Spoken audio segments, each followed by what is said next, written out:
جن لوگوں کا عقیدہ آخرت مضبوط ہوتا ہے نا کہ ہم نے اللہ کی بارگاہ میں کھڑے ہونا ہے، ہم نے اس کی بارگاہ میں جا کے اپنے اعمال کا حساب دینا ہے، عقیدہ آخرت مضبوط ہو تو لازمی طور پر اعمال سنور جاتے ہیں۔ انسان جواب دہی کے تصور کے ساتھ اپنے معاملات زندگی کو بار بار صحیح کرنے کی کوشش کرتا ہے۔ عقیدہ آخرت اسلامی عقائد میں بنیادی فکر کا عقیدہ، اساس ہے عقائد۔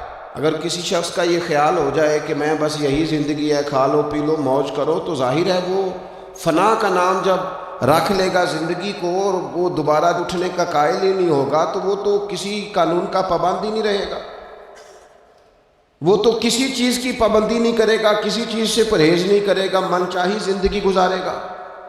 عقیدہ آخرت، اللہ کی بارگاہ میں کھڑا ہونے کا تصور، یہ انسان کو سوار دیتا ہے۔ یہ ایک ایسا مراقبہ ہے جو تزکیہ نفس کر دیتا ہے، انسان کا باطن سنور جاتا ہے، اخلاقیات میں تبدیلی آتی۔ پھر کوئی کیمرہ بھی نہ لگا ہو نا، کوئی بھی نہ دیکھ رہا ہو تو بندہ پھر بھی نیک ہو جاتا ہے، کیونکہ اس کا خیال ہوتا ہے میرا رب مجھے دیکھ رہا ہے، صبح قیامت میں اپنے رب کی بارگاہ میں کھڑا کیا جاؤں۔ تو عقیدہ آخرت کی مضبوطی، اس تصور کا مضبوط ہونا امت مسلمہ کے لیے نہایت ہی ضروری ہے۔ آپ دیکھیے قرآن مجید فرقان حمید ہماری توجہ دلاتا ہے، اور سورۃ القیامہ کے اندر اللہ کریم نے ارشاد فرمایا ایحسب الانسان، کیا آدمی اس گھمنڈ میں ہے، کیا انسان کا یہ خیال ہے ان یترک سدی، کہ اسے آزاد چھوڑ دیا جائے گا، اس سے پوچھا نہیں جائے گا؟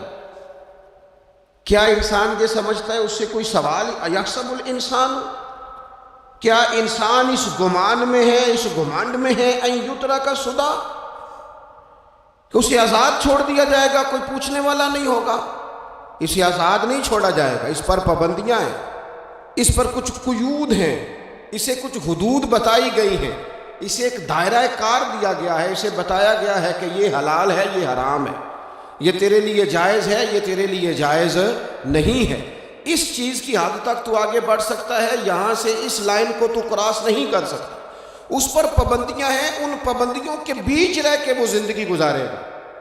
اور یہ بھی یاد رکھے، یہ آیت ایک دوسرا معنی یہ دیتی ہے کہ یہ مت سمجھے کہ صبح قیامت اسے چھوڑ دیا جائے گا، اس سے پوچھا جائے گا، اس سے سوال کیا جائے گا۔ اللہ کی بارگاہ میں جب یہ کھڑا ہوگا تو اسے اپنے اعمال کا حساب دینا ہو۔ لازمی طور پر ایک عدالت صبح قیامت لگے گی، جس عدالت میں مجرم پیش ہوں گے، انہیں اپنے جرموں کا حساب دینا ہے، ظالموں کو کھڑا کیا جائے گا، ان سے ان کے ظلم کے بارے میں باز پرس ہو۔